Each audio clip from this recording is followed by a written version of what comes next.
KJZZ, your news and information station in Phoenix and across Arizona. I'm Tiara Vian. Here are this week's stories you don't want to miss.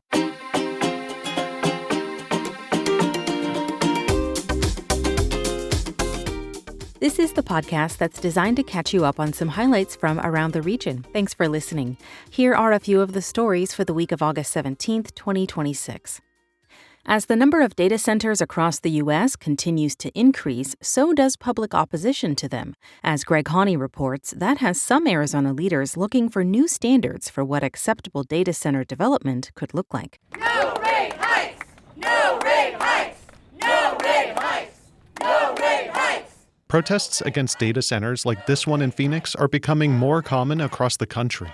Niall Bunger is here today to tell the state's utility regulator it should not approve a 14% hike in electricity rates being requested by APS. The public are the ones that are going to have to be at the brunt of making sure that these corporations and these shareholders are getting profits. The power company says it needs to increase prices because their costs have increased, and they're investing to meet the unprecedented demand. The company says it's also asking to raise rates for large users, predominantly data centers, by 45%. In late July, it saw record demand 400 megawatts higher than last year's record. An analysis of early information shows data centers made up half of that growth. William Carter is among the dozens lobbying the utility regulator today. I definitely think that data centers and large users should bear their own cost for whatever they want to do. Pew Research report shows Arizona is one of the country's top data center hubs with over 180 either operating or in development. Now, cities here are reevaluating the standards they have to meet. For years, many city industrial development standards have been based on those established by a trade group called the American Society of Heating, Refrigerating, and Air Conditioning Engineers, or ASHRAE. Marcus Hassan, chair of the ASHRAE Data Center Committee, says their standard for data centers specifically are about 10 years old and needed updating. It wasn't obsolete. It was still a go-to standard, and it was applicable. Both Data Center Development Accelerating, ASHRAE published a new standard last year, and now it's creating an addendum to address overall water and energy use. You could be consuming little water at the site, but the electricity you consume, that's being produced at a power plant somewhere, right? And the generation of electricity, depending on your geography, that can be very water intensive. While Phoenix incorporates some of ASHRAE's data center standards in its building codes, it uses recommendations from 2022. Mayor Kate Gallego says the recent boom in data center demand means the city needs to go further. We want data centers to care about our local communities and invest in a way that creates benefits locally. Gallego recently signed on to a pact with about 40 other cities around the world encouraging more stringent data center standards.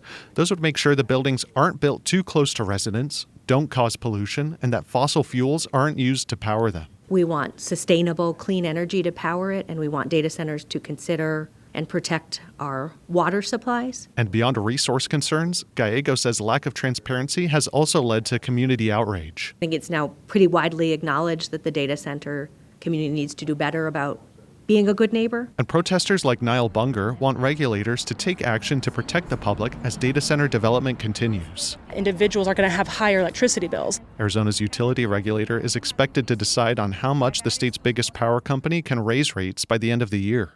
Meanwhile, in June, Arizona's lawmakers voted to pause tax incentives for new data centers for the next 3 years.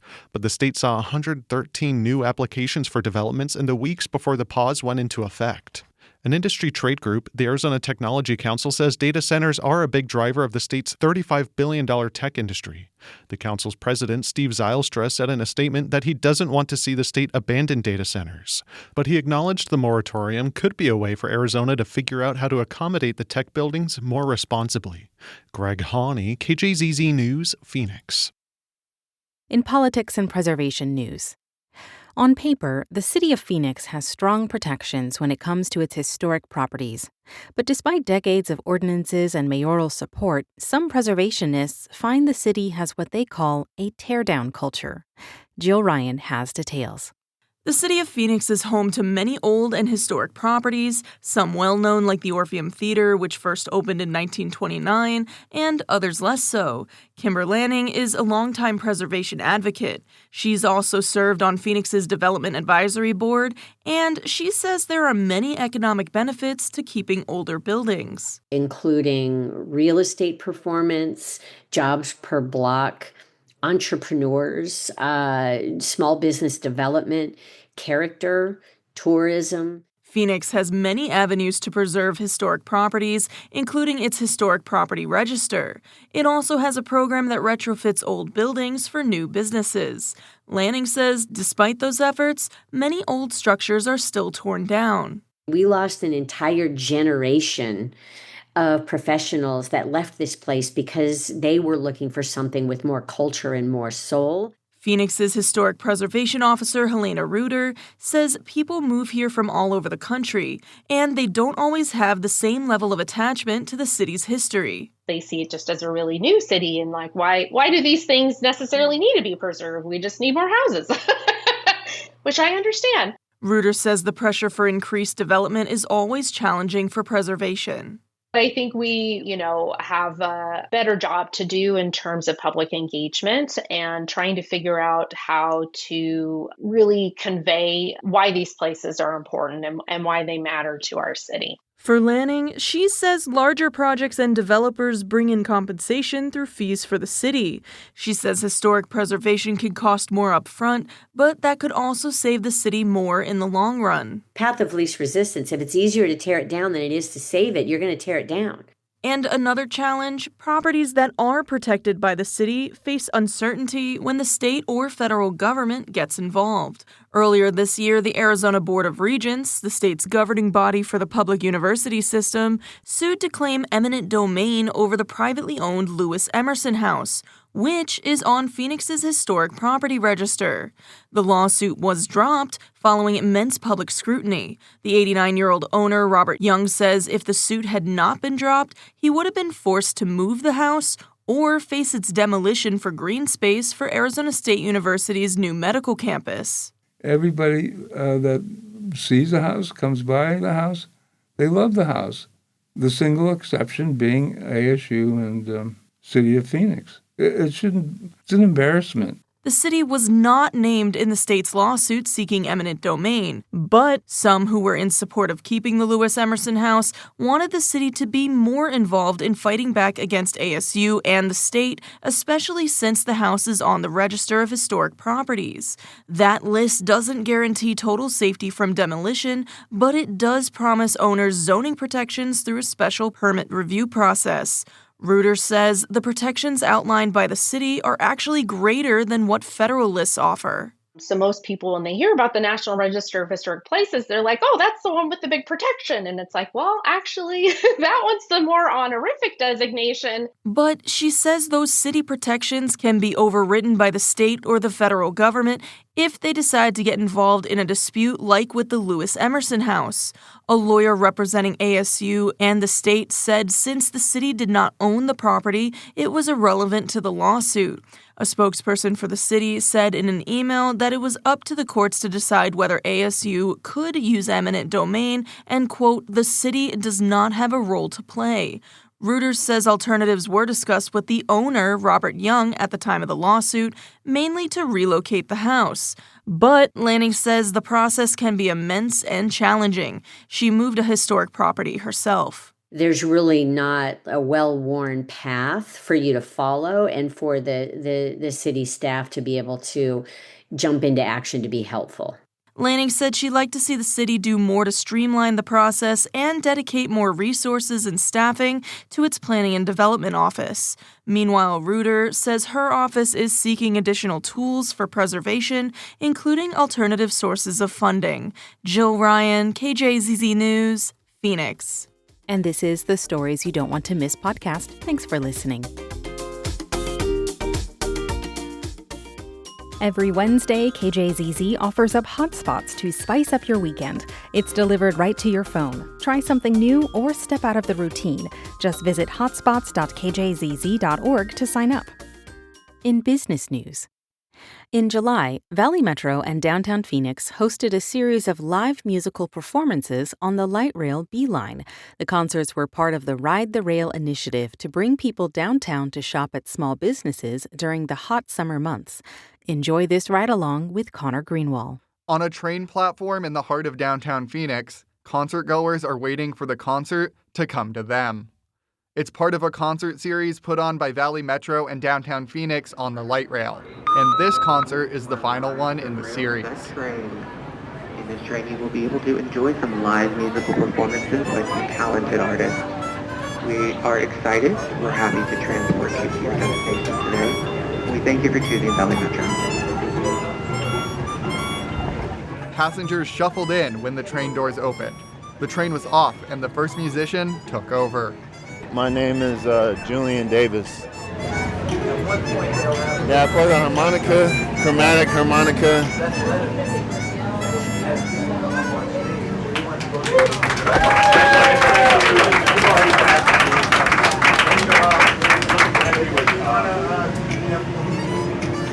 If you guys want to clap your hands to any of these songs, feel free to. If you feel like singing too, you can do that.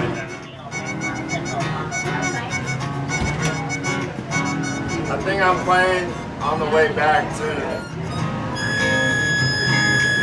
Writers like John Allen loved the experience so much, he came back for an encore. It's just so nice. We get 2 hours of wonderful music for $2. Try that someplace else. Isn't she lovely? Isn't she wonderful? To keep the show near downtown Phoenix, it requires multiple train transfers. It starts at the downtown hub before transferring southbound at Camelback Road. Each artist performs for one round trip.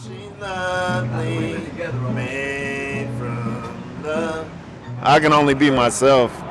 There's a song called I Can Only Be Me, and I can only be me. I can't be Stevie, but I'm just inspired by him. I'm inspired by a lot of music and a lot of artists.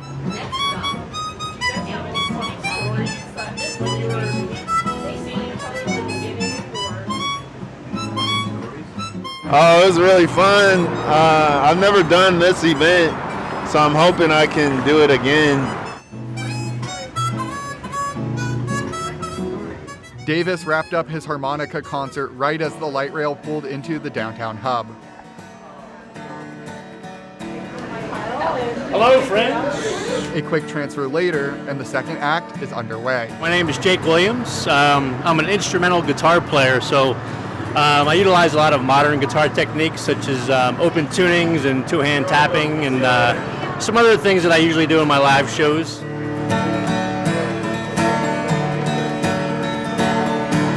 Yeah, I played mostly original songs that I've written and released.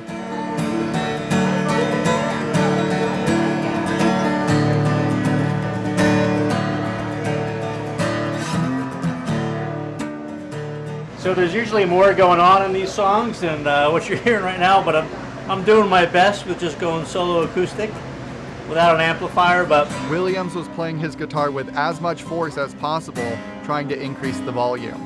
Combined with the temperature, he had to tune his guitar half a dozen times during the show. There's nothing wood and strings like more than Arizona dry heat. Can't say I've played on the Metro before.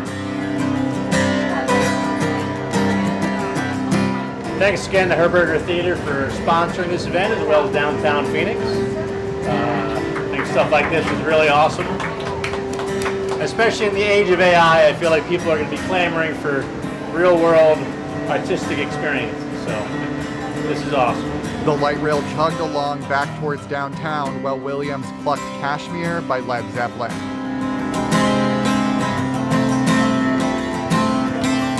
Connor Greenwald, KJZZ News, Phoenix. In healthcare news, an election is underway on whether to form a union at Banner Health, which calls itself Arizona's largest employer. Doctors, nurse practitioners, and physician assistants have about a week to return their ballots. Matthew Casey reports on why some clinicians say they need representation. Candace Napier has worked for nearly 3 decades at Banner Health. She says she was the first nurse practitioner hired back before it was even called Banner. Define the current culture at Banner Health. Depressing. Why? People live in fear. They're afraid. You know, when every moment somebody tells you what to do, you feel like you're walking on eggshells. Napier is the site lead at a clinic in Sun City West. She supports the unionization effort, calling it all about justice. They're not fair, so we have to bring them to task. We have to say, this is not right. This is bad for medicine. It's bad for the patient. It's bad for everybody. Napier and like-minded colleagues allege they're being forced to work for free. For this reason and more, they're voting on whether to become members of the California-based Union of American Physicians and Dentists, which Dr. Justin Watkins contacted about 16 months ago. The vote happening now is in a right-to-work state where employees cannot be forced to join a union or pay dues. It was a long list of small little changes that happened. I would generalize them as being asked to do more with less. Banner did not reply to an interview request for this story, but said in an earlier statement that it has a strong and positive team culture with highly collaborative leaders. Banner has a website to educate employees about unions. A message from the president says Banner is committed to direct relationships between leaders and teams without union involvement. They're very vocal about, trying to say, we don't want you to unionize. Banner operates 33 hospitals in 6 states. The roughly 250 providers voting on whether to unionize work at 31 clinics throughout Metro Phoenix. Their employer is a nonprofit that took in almost $16 billion in revenue last year, a roughly $376 million increase from the year before. Watkins practices family medicine at a Gilbert clinic. I certainly have felt overburdened and burnt out with the amount of work that I'm doing. But the real problem is what this does to patients. Watkins says there is no cap on the number of primary care patients he takes on, and the result is a 3 or 4 month wait to see him. Another issue, he says, is the breakdown of the work week. Clinicians get only 4 hours to do administrative tasks, which have increased since the pandemic due to patient portal messaging. This forces Watkins to take paperwork home. We're not happy with the amount of unpaid work that we're being expected to do. Some primary care physicians at Banner end up putting in about 60 hours a week, says Dr. Diana Elizalde. She calls this unfair and says it's not sustainable. The more overworked physicians are, the more exhausted they will become, the more likely that they will make clinical mistakes, and eventually patients are being hurt. And we don't want that. Elizalde practices internal medicine and is a geriatric specialist at a Phoenix clinic. She says providers have been told there isn't money to hire more medical assistants to help with administrative work. Though organizing has gone on for about a year, she says it's still a touchy subject. Some people don't even want to talk about it at work because there's this fear of if you get on your employer's bad side, your life there is going to be miserable going forward. To get around this, nurse practitioner Candace Napier is sneaky. She also admits taking work home every weekend. And my intention is to have the union pass. I'm very supportive in all ways. For Napier, the drive is about doing right for patients and medicine. Banner is going to be Banner, but the patients, I've had patients for 25 years. You can't walk away from that. Ballots are scheduled to be counted on September 2nd. If successful, the next step would be to negotiate a labor contract. Matthew Casey, KJZZ News, Phoenix. And this is the Stories You Don't Want to Miss podcast. In Fronteras News, construction has begun on the Trump administration's second border wall project inside Oregon Pipe Cactus National Monument. The border-hugging monument is home to an ancient spring system and already has one steel wall. From the Fronteras Desk in Tucson, Elisa Resnick has more. The National Park Service closed the road to Quito Baquito Springs in July. The millennia-old freshwater system drains into a pond about 200 feet from the border and hosts endangered species like the Quito Baquito pupfish. Russ McSpadden with the Center for Biological Diversity says he reached the site by foot this week. About 2.5 miles east of Quito Baquito, I ran into a big swath of land that has been cleared by border wall contractors, and it's about 100 feet of land cleared north of the border. McSpadden's photos show heavy machinery and 2 sites east of Quito Baquito that have been cleared of all vegetation. Customs and Border Protection says the second wall at the spring itself will be within a 60-foot stretch of land right along the border. Elisa Resnick, KJZZ News, Tucson. In education news, the West Valley NAACP says it's filing a complaint with the Peoria Unified School District. As Bridget Dowd reports, this comes after 3 books written by people of color were removed from the K-8 curriculum. Summer of Mariposas, A Raisin in the Sun, and Narrative of the Life of Frederick Douglass were pulled from the 6th, 7th, and 8th grades, respectively. The district says the decision was made based on the maturity of the language, themes, and situations in each work relative to the developmental readiness of students in those grades. But at a recent governing board meeting, several community members raised concerns, including Carrie Cooper with the NAACP. We are deeply concerned about what has happened here, and we are going to continue to be a cooperative partner to press that we have dialogue regarding Policy 1-204. That policy, passed by the board last year, prohibits the adoption or promotion of diversity, equity, and inclusion frameworks.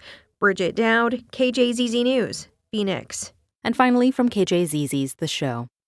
Not long after executive producer Amy Silverman's daughter was born, Amy began telling stories for KJZZ about what it's like to raise a child with Down syndrome. Now Sophie is 23. Later this month, she's moving to Denver to attend a small university with a program designed for students with intellectual disabilities. Something Amy never would have imagined when Sophie was young, and something she and Sophie are still trying to wrap their heads around. When Sophie was 5, we sent her to kindergarten. I was terrified. Sophie had attended a preschool for kids with developmental disabilities. The district insisted on a similar setting for kindergarten, but I insisted more. So Sophie went to our neighborhood school, just like her big sister. Not exactly like her big sister. Sophie wasn't tall enough to reach even the kindergarten toilets, so she had to pee in the nurse's office. She couldn't write her name. I was positive she'd go missing the first day. I spent my nights wondering if we should get her microchipped, like a puppy, or tattoo my contact information on her body. If found, please call. I spent my days worrying out loud on Facebook, where I'd found a small community of moms of kids with Down syndrome. Every single one of those moms said the same thing. She'll be fine. Save your energy. Kindergarten is the easy part. And now, 18 years later, I know exactly what they meant. Later this month, our family will fly to Denver to drop Sophie off at college. I feel like I'm about to leap out of a plane with a parachute that might work, and I'm jumping with my daughter in my arms. Still, it's time. Probably past time. Sophie graduated from high school 4 years ago. Public school was never perfect, but it provided structure, a place to be each morning, and a legal requirement that Sophie be included. There is no such requirement in the real world. Despite that, Sophie's accomplished a lot. She attended community college and performed with the school's dance company. She took and passed kinesiology. I can still barely pronounce the word. She performed as Audrey in Little Shop of Horrors and Morticia in Addams Family. She voted in her first presidential election.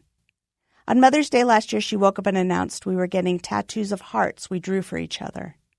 Sophie didn't flinch. She also spent a lot of time in bed these past 4 years, drinking cranberry juice, eating goldfish crackers, watching YouTube, and scrolling her contacts, looking for friends to call or text. In a lot of ways, it's felt like Sophie's been waiting all this time to write her own story, and now she has her chance. She'll live in a dorm with a roommate who also has Down syndrome. She'll eat in the dining hall, take classes, and go to parties. I can't picture any of this. I want to throw up all the time. I'm pretty sure Sophie does too. Instead, we talk about what color fairy lights she'll hang in her dorm room, how quickly she'll be home for fall break. I try to remember kindergarten, how Sophie was the only kid to pop off the floor that first day to say the Pledge of Allegiance, how she made a best friend, how she only escaped from school once that year. It's been a summer filled with dramatic goodbyes, and even though I remind Sophie that she's not moving away forever, sometimes it really does feel that way. "Hey, Mom, let's get tattoos before I leave," she said the other day. "Sure," I said. "What are you thinking of getting?" She paused for dramatic effect, choosing the title of one of her favorite Taylor Swift songs, Never Grow Up. This has been the Stories You Don't Want to Miss podcast. Made possible in part by the Katina Foundation, Basis Charter Schools, Palo Verde Generating Station, SRP, and the Virginia G. Piper Charitable Trust.